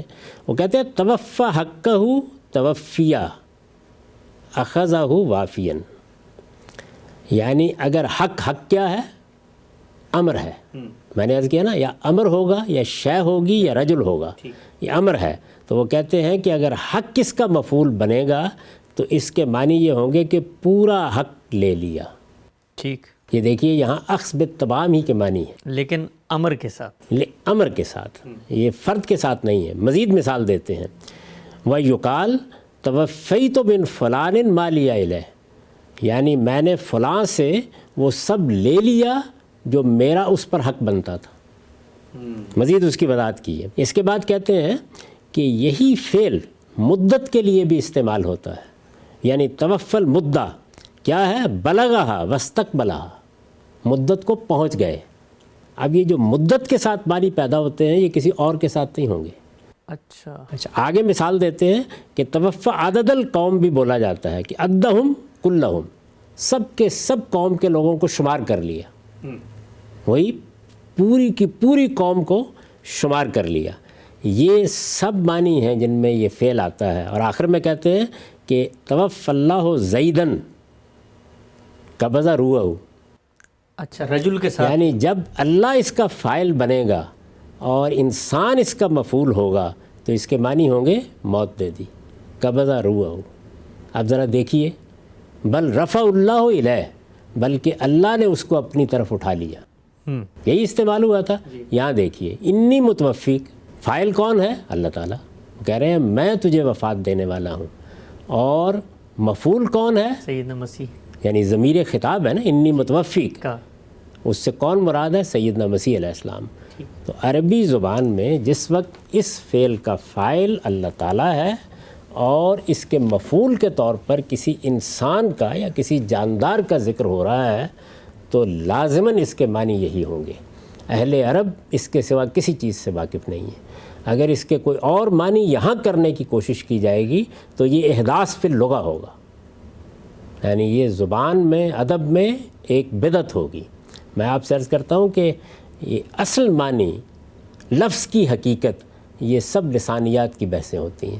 یہ بتانے کے لیے کی جاتی ہیں کہ لفظ پہ معنی کیسے پیدا ہو رہے ہیں, اہل زبان ان کو کیسے استعمال کر رہے ہیں. اس سے معنی نہیں متعین کیے جایا کرتے. جب آپ معنی متعین کرنا چاہیں گے تو آپ کو لازماً یہ بتانا پڑے گا کہ لفظ کس مفہوم میں استعمال ہوتا ہے. لفظ کی حقیقت جو بھی ہو, یعنی حقیقت میں اگر وہ استعمال ہوتا ہے تو استعمال کی مثال دیں.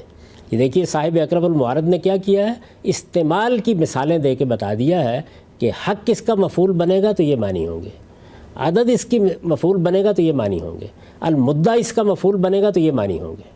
لیکن اللہ اس کا فاعل ہے اور انسان اس کا مفعول ہے تو پھر اس کا مطلب ہے قبضہ روحہ, اس کی روح قبض کر لی, اس کو وفات دے دی.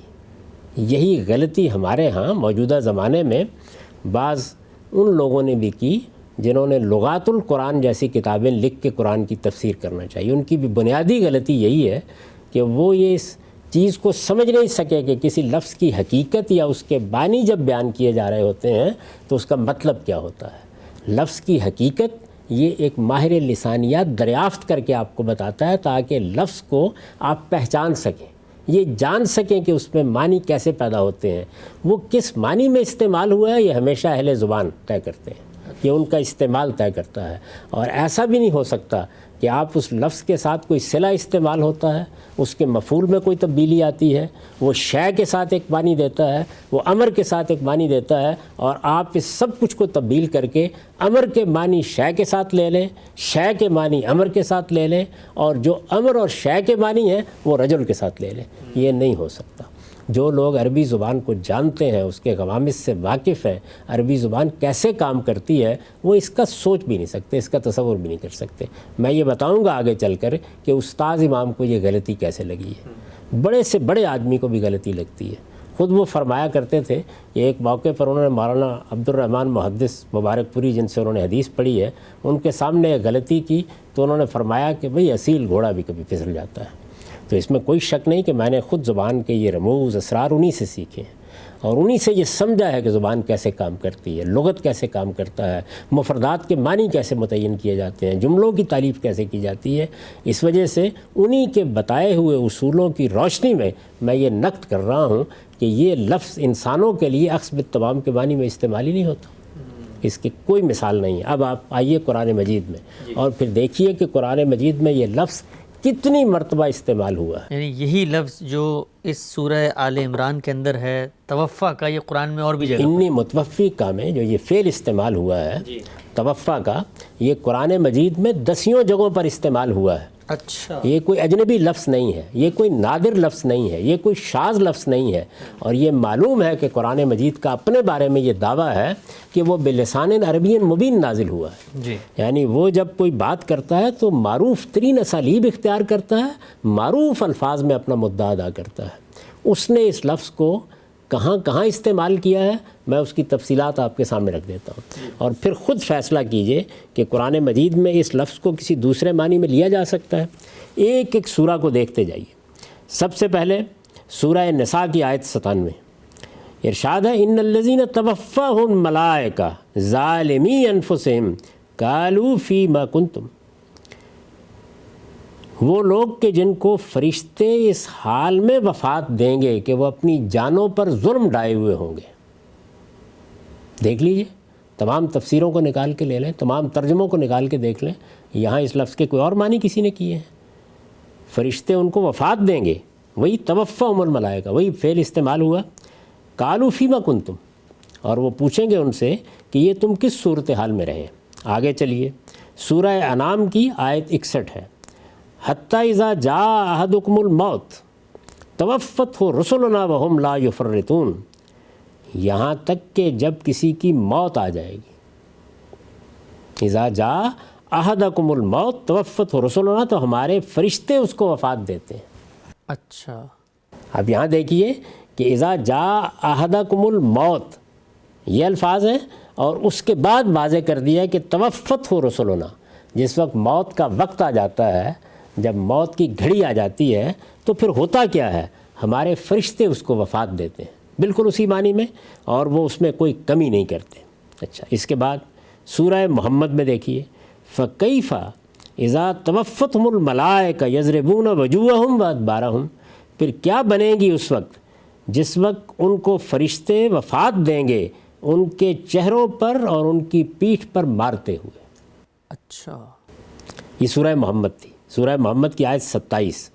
اس کے بعد مائدہ میں دیکھیے آیت 117 فَلَمَّا تَوَفَّيْتَنِي كُنْتَ أَنْتَ الرَّقِيبَ عَلَيْهِمْ، یہ مسیح علیہ السلامی کا قول ہے، بالکل وہی فعل انہوں نے استعمال کیا ہے وہاں یہ گفتگو کرتے ہوئے کہ جب اللہ تعالیٰ آپ نے مجھے اٹھا لیا، وہ موقع تھا نا، وہ کہتے جب اللہ تعالیٰ نے مجھے آسمان پر بلا لیا، وہاں وہی فعل استعمال کیا، زندہ بلا لیا۔ ہاں، فَلَمَّا تَوَفَّيْتَنِي، کہ پروردگار جب آپ نے مجھے وفات دے دی، كُنْتَ أَنْتَ الرَّقِيبَ عَلَيْهِمْ، پھر آپ ہی ان پر نگران رہے ہیں۔ سورہ نحل میں دیکھیے، سورہ نحل کی آیت 28 ہے الَّذِينَ تَتَوَفَّاهُمُ الْمَلَائِكَةُ ظَالِمِي أَنفُسِهِمْ، یہ لوگ کہ جن کو ملائکہ فرشتے وفات دیتے ہیں اس حال میں کہ یہ اپنی جانوں پر ظلم ڈائے ہوئے ہوتے ہیں۔ یہاں بھی دیکھیے اسی مفہوم میں الَّذِينَ تَتَوَفَّاهُمُ الْمَلَائِكَةُ الطَّيِّبِينَ يَقُولُونَ سَلَامٌ عَلَيْكُمْ، یہ اسی سورہ نحل کی آیت 32 ہے۔ اس میں کیا کہا ہے، یہ لوگ کہ جن کو فرشتے وفات دیتے ہیں اس طرح کہ وہ ان کے استقبال کے لیے کھڑے ہوتے ہیں، پاکیزہ روحیں، آئیے، خیر مقدم، آپ پر اللہ کی سلامتی ہو۔ سورہ یونس کی آیت 46 میں وَإِمَّا نُرِيَنَّكَ بَعْضَ الَّذِي نَعِدُهُمْ وَنَتَوَفِّيَنَّكَ فَإِلَيْنَا مَرْجِعُهُمْ، یعنی رسالت میں آپ صلی اللہ علیہ وسلم کے بارے میں فرمایا ہے کہ یہ تمہاری قوم کے لوگ اگر انکار کر رہے ہیں تو دو میں سے ایک صورت ہوگی، یا ہم جس عذاب کی ان کو وعید سنا رہے ہیں وہ تمہاری آنکھوں کے سامنے لے آئیں گے۔ وَإِمَّا نُرِيَنَّكَ بَعْضَ الَّذِي نَعِدُهُمْ أَوْ نَتَوَفِّيَنَّكَ، یا تمہیں وفات دیں گے اور اس کے بعد ان سے نمٹیں گے۔ تو یہاں بھی دیکھیے بالکل وفات کے معنی میں استعمال ہوا۔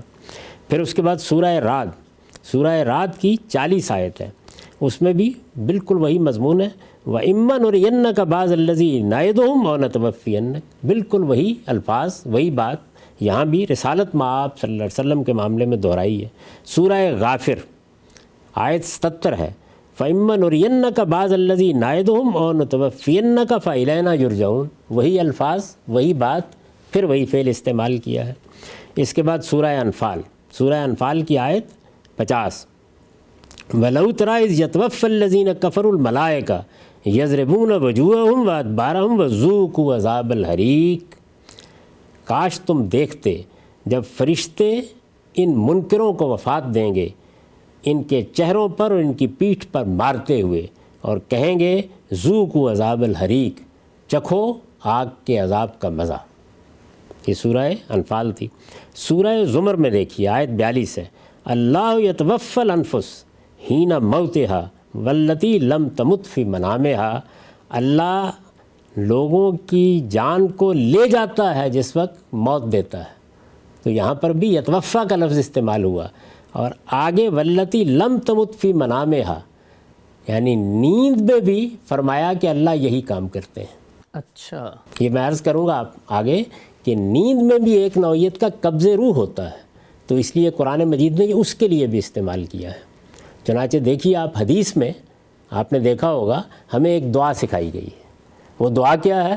ہم جب صبح اٹھتے ہیں، نیند کھلتی ہے، تو اللہ کا شکر ادا کرتے ہوئے کہتے ہیں کہ الحمدللہ الذی احیانا بعد ما اماتنا والیہ النشور، اس پروردگار کا شکر ہے جس نے مجھے زندہ کیا اس کے بعد کہ اس نے مجھے مار دیا تھا۔ یہاں موت کا لفظ استعمال ہوا ہے، تو موت کا لفظ، وفات کا لفظ نیند کے لیے بھی مجازی اعتبار سے استعمال ہوتا ہے۔ یہ کیا چیز ہوتی ہے؟ لفظ پہلے ایک مجاز اختیار کرتا ہے، پھر اس کے بعد ایک دوسرا مجاز اختیار کر لیتا ہے۔ ہم بہت سے موقعوں کے اوپر یہ کہتے ہیں آدمی سویا ہوا ہے، اٹھ ہی نہیں رہا، تو کہتے ہیں مرا پڑا ہے۔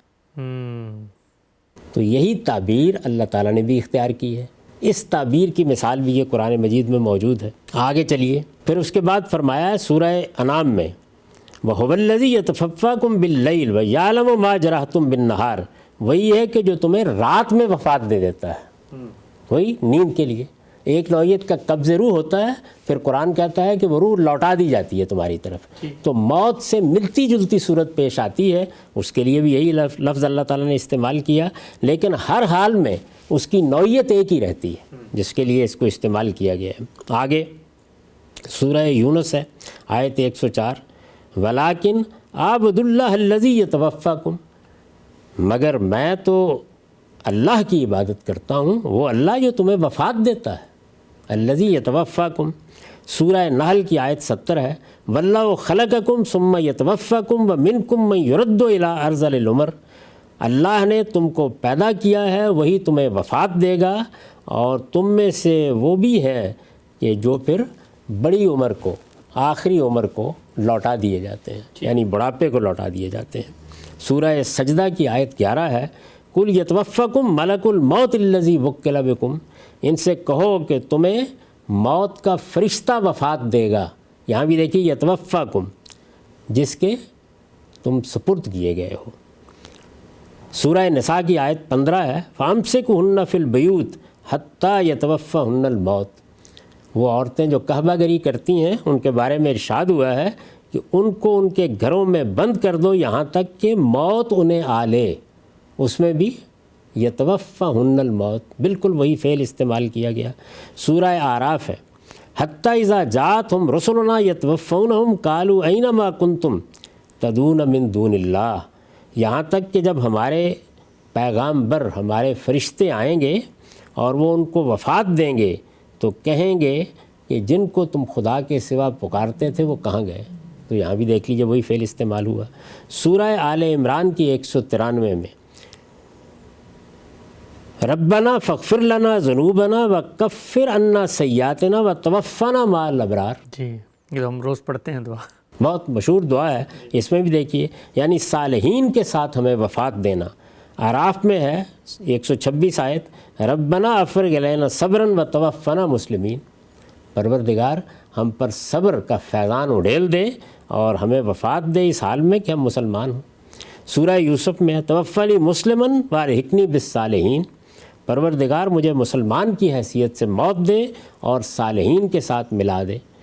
سورہ حج میں ہے، وَمِنْكُمْ مَنْ يُتَوَفَّى مِنْكُمْ مَنْ يُتَوَفَّى وَمِنْكُمْ مَنْ يُرَدُّ إِلَىٰ أَرْذَلِ الْعُمُرِ، تم میں وہ بھی ہیں کہ جن کو وفات دی جاتی ہے اور وہ بھی ہیں کہ جو بڑھاپے کی عمر کو لوٹا دیے جاتے ہیں۔ سورہ غافر میں ہے، وَمِنْكُمْ مَنْ يُتَوَفَّى من قبل ولتبلغوا اجلا مسمى ولعلکم تعقلون، بالکل دیکھیے اسی مفہوم میں تم میں سے کچھ وہ ہیں کہ جن کو وفات دی جاتی ہے۔ عورتوں کی وفات، ان کے بیوہ ہو جانے کے مسائل قرآن مجید میں زیر بحث آئے ہیں، خاص طور پر اگر ان کے شوہر دنیا سے رخصت ہو جائیں تو دیکھیے وہاں سورہ بقرہ میں بالکل یہی لفظ استعمال ہوا ہے، والذین یتوفون منکم ویذرون ازواجا، وہ لوگ جو تم میں سے وفات پا جائیں اور اپنے پیچھے اپنی بیویاں چھوڑ جائیں، یتربصن بانفسہن اربعۃ اشہر وعشرہ، یہ قرآن مجید میں اس فعل کے استعمالات ہیں۔ پیسیوں کی تعداد میں یہ ایک نہیں ہے، دو نہیں ہے، تین نہیں ہے، چار نہیں ہے، ہر جگہ یہ لفظ اسی مفہوم میں استعمال ہوا ہے، موت دینا۔ اس کا ایک مجازی استعمال البتہ نیند کے لیے بھی ہو جاتا ہے، اور قرآن مجید میں دو مقامات پر یہ اس مفہوم میں بھی استعمال ہوا ہے، اس لیے کہ اس میں بھی قبض روح کا معاملہ ہوتا ہے۔ اس لفظ کی حقیقت یہ ہے، تو سوال یہ ہے کہ عربی زبان کا اتنا عام لفظ، اتنا معروف لفظ، ہر شخص اس کو استعمال کر رہا ہے۔ آپ وفیات کی کوئی کتاب اٹھا لیں، ہر جگہ استعمال ہوگا۔ آپ کہتے ہیں فلاں بڑے آدمی تھے المتوفا، اس کے بعد آپ سن بتا رہے ہوتے ہیں کس میں، توفیہ فلان، اسی لفظ سے آپ اس کا ذکر کر رہے ہوتے ہیں۔ آپ کی اردو میں بھی یہ لفظ استعمال ہوتا ہے، وفات دے دی۔ تو عربی زبان میں، آپ کی زبان میں ہر جگہ اس لفظ کا یہی مفہوم ہے، اس میں استعمال ہوگا۔ لیکن اس میں کوئی شبہ نہیں ہے کہ جس وقت اس لفظ کا مفعول تبدیل ہو جائے گا، اب البتہ دوسرے معنی اس میں پیدا ہو جاتے ہیں۔ وہ میں نے سب کے سب آپ کے سامنے اقرب الموارد کے حوالے سے رکھ دیے ہیں۔ لیکن ضروری ہے کہ وہ مفعول یا کوئی چیز ہو یا وہ کوئی امر ہو، کوئی معاملہ ہو، انسان اس کا مفعول ہوگا، اللہ اس کا فاعل ہوگا۔ ایک ہی معنی ہے قبض روحہ، اللہ نے اس کی روح کو قبض کر لیا۔ تو عربی زبان اس کی بالکل اجازت نہیں دیتی کہ یہاں آپ اس کو کسی دوسرے مفہوم میں لیں۔ اب میں ان تمام اعتراضات کا جواب دینے کے لیے حاضر ہوں جو استاد امام نے سامنے رکھے۔ ٹھیک ہے صاحب، ان پر آنے سے پہلے ایک چیز کی مزید ذرا وضاحت فرما دیجیے گا۔ آپ نے فرمایا قرآن مجید نے دو جگہ پر نیند کے لیے بھی اس کا استعمال کیا، تو اگر ہم وہ استعمال یہاں پر داخل کر لیں، کیونکہ وہاں پر بھی بندہ ہی، رجل ہی سے فعل متعلق ہو رہا ہے، بندے ہی کو توفیٰ کا لفظ استعمال ہو رہا ہے، اور کرنے والا فاعل اللہ ہے، مفعول بندہ ہے، اور وہاں نیند کا مفہوم ہے، تو کیا معنی ہے کہ یہاں پر وہ معنی نہیں لیا جا سکتا؟ یعنی نیند کا مفہوم یہاں کیوں نہیں لیا جا سکتا؟ اس لیے کہ دونوں جگہ قرینہ ہونا چاہیے۔ جب ایک لفظ استعمال ہونا شروع ہو جاتا ہے ایک مفہوم میں، تو اگر آپ اس کو کسی دوسرے مفہوم کی طرف پھیرنا چاہتے ہیں تو آپ قرینہ لاتے ہیں۔ دونوں جگہ دیکھیے، ایک جگہ یہ ہے فی منامہا، اچھا، وہ الفاظ آ گئے ہیں، وہ بتا رہے ہیں یعنی اللہ جن کو ان کی نیند میں وفات دیتا ہے۔ دوسری جگہ بھی یہی الفاظ ہیں، یعنی باللیل، رات میں وفات دیتا ہے۔ تو ہم بھی ایسے بولتے ہیں۔ میں نے ابھی آپ کو دعا کی مثال دی، جب میں صبح اٹھ کر یہ دعا پڑھتا ہوں اور یہ جانتا ہوں کہ یہ خدا کے پیغمبر نے صبح اٹھ کر پڑھنے کے لیے سکھائی ہے، تو اس موقع پر میرے احوال قرینہ بن جاتے ہیں۔ میں ہرگز اس کے یہ معنی نہیں لیتا کہ اللہ تعالیٰ نے مجھے زندہ کیا ہے، اس سے پہلے مار دیا تھا۔ یعنی وہاں ظاہر ہے کہ موت کا لفظ استعمال ہو رہا ہے رات کو سونے کے لیے، حیات کا لفظ استعمال ہو رہا ہے صبح اٹھنے کے لیے۔ الحمدللہ الذی احیانا بعد ما اماتنا والیہ النشور۔ تو وفات اور موت کے الفاظ مجازی طور پر نیند کے لیے استعمال ہوتے ہیں۔ یہ دنیا کی بہت سی زبانوں میں استعمال ہو جاتے ہیں، عربی زبان میں بھی استعمال ہوتے ہیں۔ تو میں پھر وہی بات عرض کروں گا کہ آپ جب کسی لفظ کے معنی بیان کرنا چاہتے ہیں تو آپ کو بتانا پڑے گا کہ اہل زبان اس کو کہاں استعمال کرتے ہیں۔ میں نے یہ قرآن مجید سے دسیوں مقامات آپ کے سامنے رکھ دی ہیں۔ دراز نفسی کی ہے، طول کلام بھی ہوا ہے، لیکن کیوں؟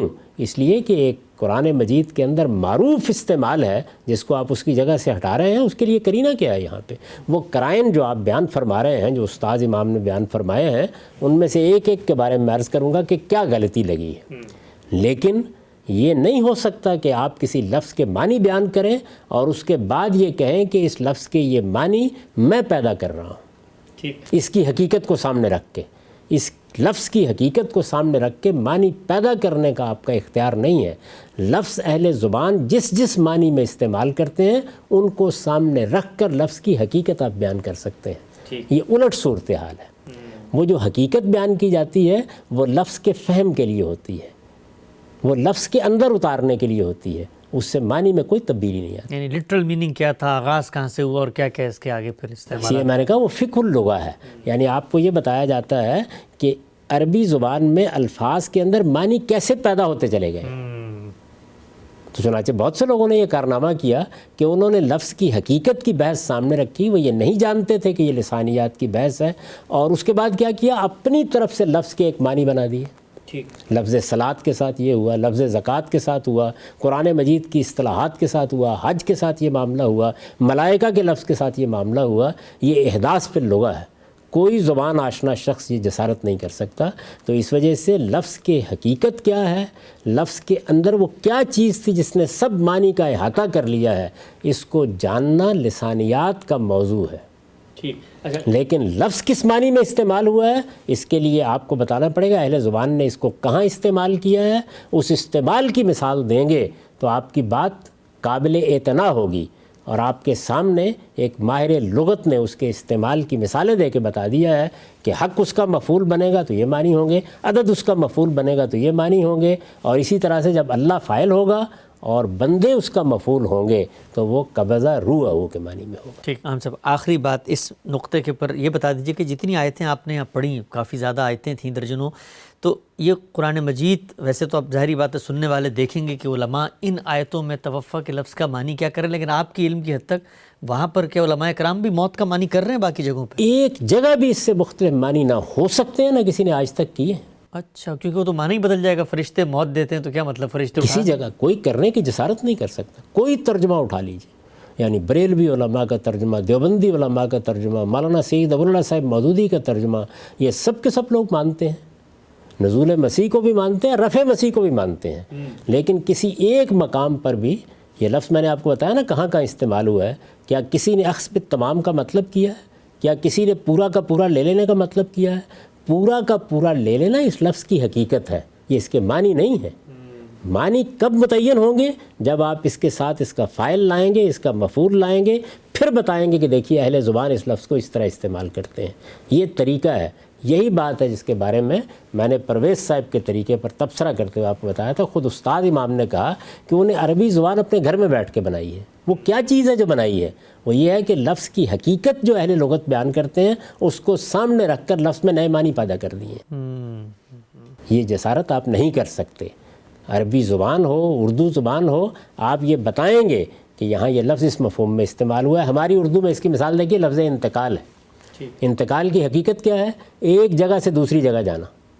لیکن جس وقت آپ میرے گھر آتے ہیں اور مجھ سے پوچھتے ہیں کہ والد صاحب نظر نہیں آ رہے، اور میں آپ سے کہتا ہوں والد صاحب تو انتقال فرما گئے، میرے اس جملے میں کیا کوئی دوسرے معنی ہو سکتے ہیں؟ حالانکہ انتقال کا لفظ اور منتقل ہونے کا لفظ دوسرے مفہوم میں بھی استعمال ہوتا ہے اردو زبان میں.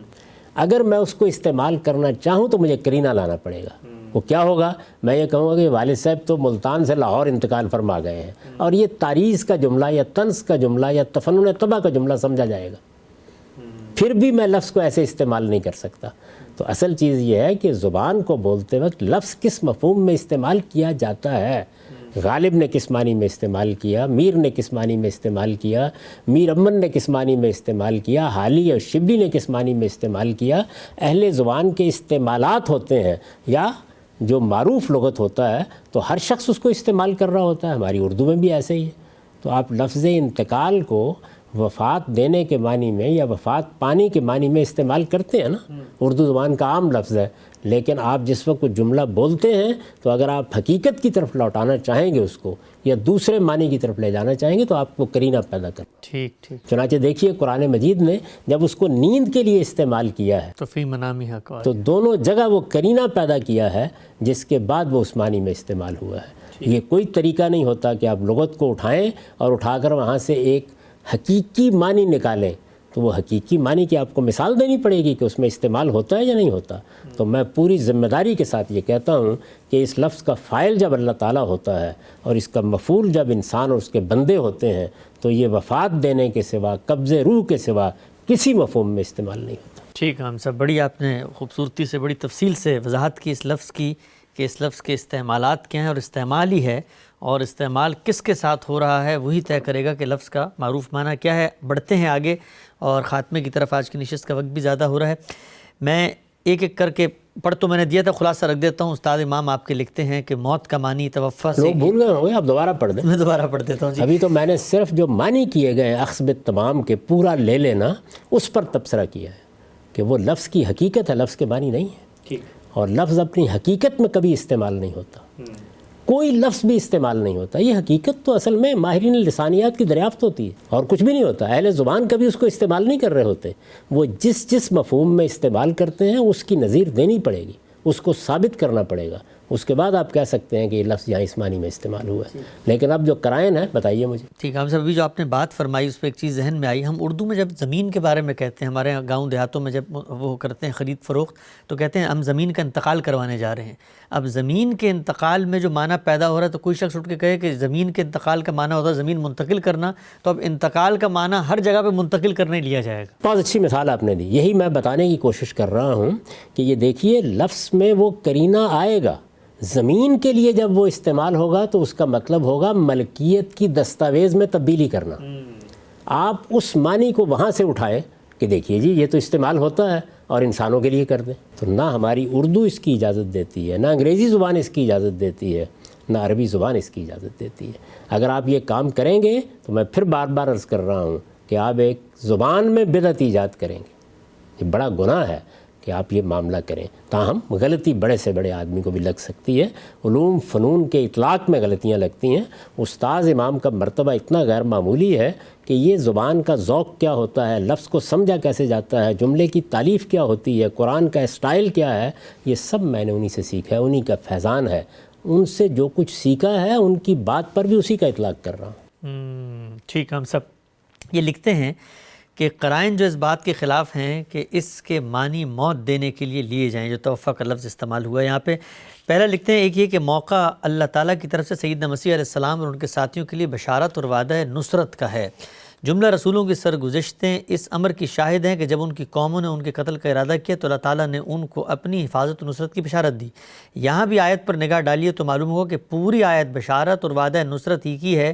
اس سیاق و سباق میں آخر یہ کہنے کا کیا محل ہے کہ میں تمہیں موت دینے والا ہوں؟ یہ تو وہی چیز ہوتی ہے جس کے خواہاں یہود تھے، فرق صرف ذریعے کا ہوتا کہ موت یہود کے ہاتھوں نہیں بلکہ قدرت کے ہاتھوں واقع ہوتی۔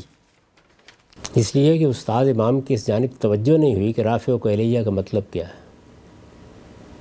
یعنی اگر یہ توجہ ہو جاتی کہ رافع و الیہ جب متوفی کا کے بعد آئے گا تو اس کا مطلب ہے جس میں اثر کو اللہ تعالیٰ اٹھا لے جائیں گے، تو بشارت تو ہو گئی۔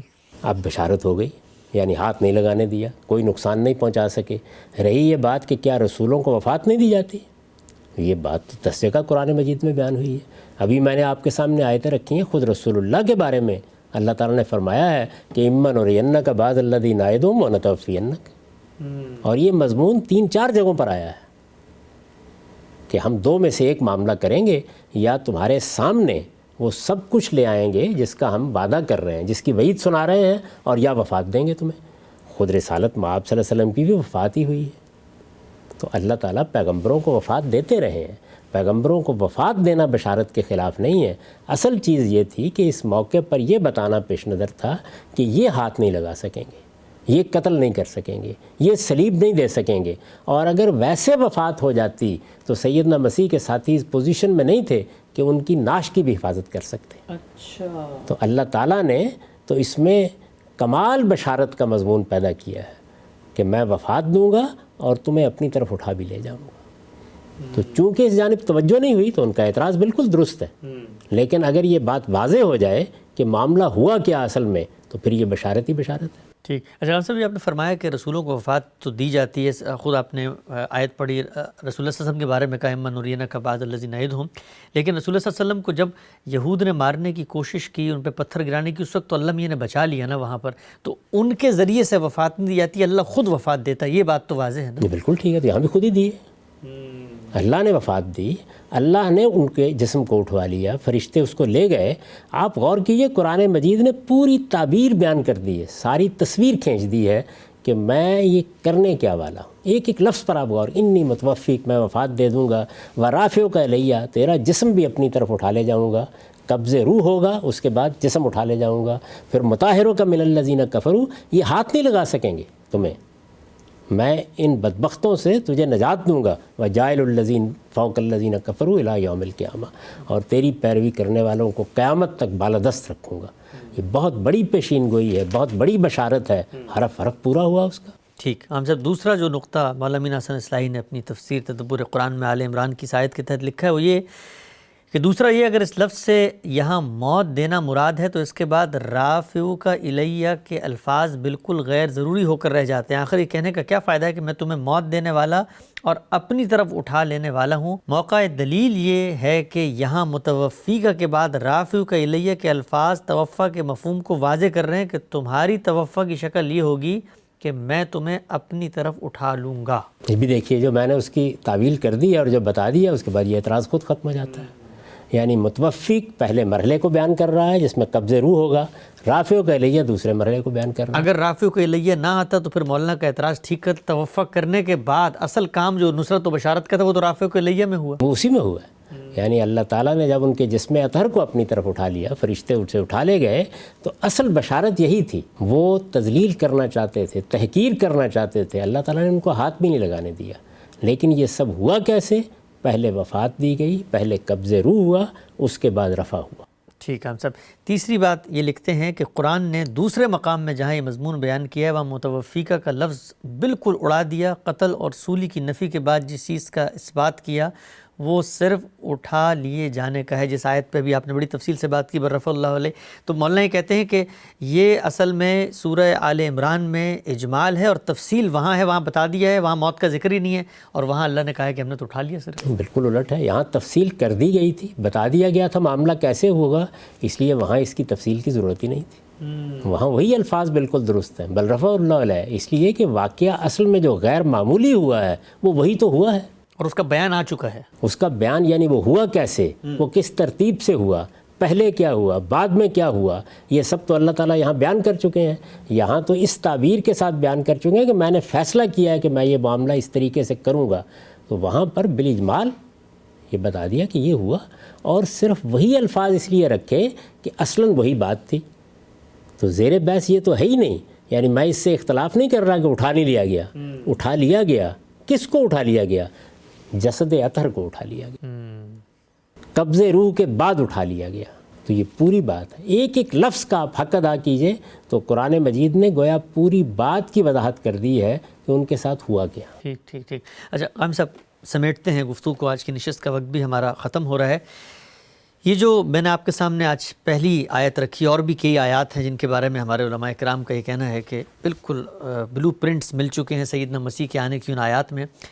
تو خلاصہ کریں اپنی گفتگو کا. یہ جو پہلی آیت میں نے آپ کے سامنے رکھی سورہ نساء کی، جس میں کہا کہ اللہ نے ان کو اٹھا لیا، تو اس میں کہیں پر یہ نہیں ہے کہ زندہ اٹھا لیا، کہیں پر یہ نہیں ہے کہ موت نہیں دی گئی. اس کی تفصیل آپ فرماتے ہیں کہ آل عمران میں آ چکی ہے اور کہا کہ ہم نے موت دے دی ہے. تو مجھے ذرا یہ بتائیے گا کہ آپ نے بھی یہی آیت سے استدلال کیا تھا اپنی کتاب میزان میں، یہی آیت سورہ آل عمران کی پڑھی تھی، اور ایک اور دوسرے پہلو سے کہا تھا کہ قیامت تک کا لائحہ عمل بیان ہو رہا ہے. یہ بہترین موقع تھا بتانے کا. تو آپ جس آیت سے عدم اطمینان کا اظہار کر رہے ہیں، علماء اس سے دلیل لے کے آ رہے ہیں اور دلیل کی آپ نفی کر رہے ہیں کہ توفع کا لفظ اس میں آ گیا ہے. تو یہ آیت کیا نزول مسیح کے، آپ کو لگتا ہے کہ نزول مسیح کی تائید میں پیش کرنے کی کوئی آیت بنتی ہے کسی طریقے سے؟ دیکھیے جس طریقے سے لوگوں نے اس کو سمجھا ہے اس میں ظاہر ہے کہ باہر کی بہت سی چیزیں ہیں، کچھ روایات ہیں، کچھ خود اہل کتاب کے مضمومات ہیں، ان کو سامنے رکھ کر تفسیر کر لی گئی ہے. تو میرے نزدیک آپ کو ترتیب الٹنی چاہیے. آپ پہلے اللہ کی کتاب میں جائیں، پھر دیکھیں بات کیا بیان کی گئی ہے، اس کے بعد معلوم کریں کہ اہل کتاب کیا کہتے ہیں، مسیحی کیا کہتے ہیں. اب آپ کی سمجھ میں یہ بات آ گئی ہوگی کہ چونکہ وفات دے کر ان کے جسم اطہر کو اٹھایا گیا تو اس سے زندہ اٹھا لیے گئے کی داستان وجود میں آ گئی. اچھا واضح بات ہے، اس لیے کہ کسی نے نعش نہیں دیکھی. کسی نے یہ نہیں دیکھا کہ جنازہ پڑھا گیا ہے، کسی نے نہیں دیکھا کہ تدفین ہوئی ہے. جب یہ نہیں ہوا تو اس کا مطلب کیا ہوا؟ عام لوگ جو دیکھنے والے ہیں وہی سمجھیں گے. قرآن مجید نے جس طریقے سے صلیب کے معاملے میں ان کو غلطی لگی، یعنی یہ معلوم ہوتا ہے نا کہ وہ تو دیکھ رہے تھے اپنی طرف سے کسی کو صلیب دی گئی ہے اور انہوں نے دی صلیب. قرآن مجید نے بتایا کہ نہیں معاملہ مشتبہ ہو گیا. یہاں بھی یہی ہوا ہے, یہاں پر بھی یہی ہوا ہے, پورے معاملے میں اشتباہ ہو گیا. یعنی صلیب کسی اور کو دے دی, سیدنا مسیح کو اللہ تعالیٰ بچا لے گئے. وہ یہ سمجھتے رہے کہ ہم ان کو قتل کر رہے ہیں یا صلیب دے رہے ہیں. اللہ نے وفات دی اور اٹھا لیا, لیکن چونکہ جسم اطہر کو بھی اٹھا لیا تو اس لیے عام طور پر یہ بات رائج ہو گئی کہ ان کو زندہ اٹھا لیا گیا. پھر وہ داستان سرائی بات کو کہیں سے کہیں پہنچا دیتی ہے. اللہ کی کتاب قرآن مجید کو اگر آپ بنیاد بنا کر باتوں کو سمجھنا چاہیں تو کوئی ابہام باقی نہیں رہتا. ٹھیک ہے, ہم سب وقت ہمارا یہاں پہ ختم ہوتا ہے. پہلی آیت پر آج ہم نے آپ سے بات کی ہے, اور بھی بہت ساری آیات ہیں جن میں یہی کہا جاتا ہے کہ سیدنا مسیح کی آمد ثانی کے دلائل اس میں رکھ دیے گئے ہیں. مثلا آپ قیامت کی نشانی ہیں. اس طرح کہا گیا قیامت سے پہلے تمام اہل کتاب آپ پر ایمان لے آئیں گے. پھر یہ بتایا گیا کہ آپ جو ہیں وہ 40 سال کی عمر میں گفتگو بھی کریں گے. قرآن مجید کی وہ مقامات کیا ہیں, ان پر آپ کی کیا آراء ہے, انشاءاللہ اگلی نشست میں اس کو ہم زیر بحث لاتے ہیں. اب تک آپ کے وقت کا بہت شکریہ. بہت شکریہ.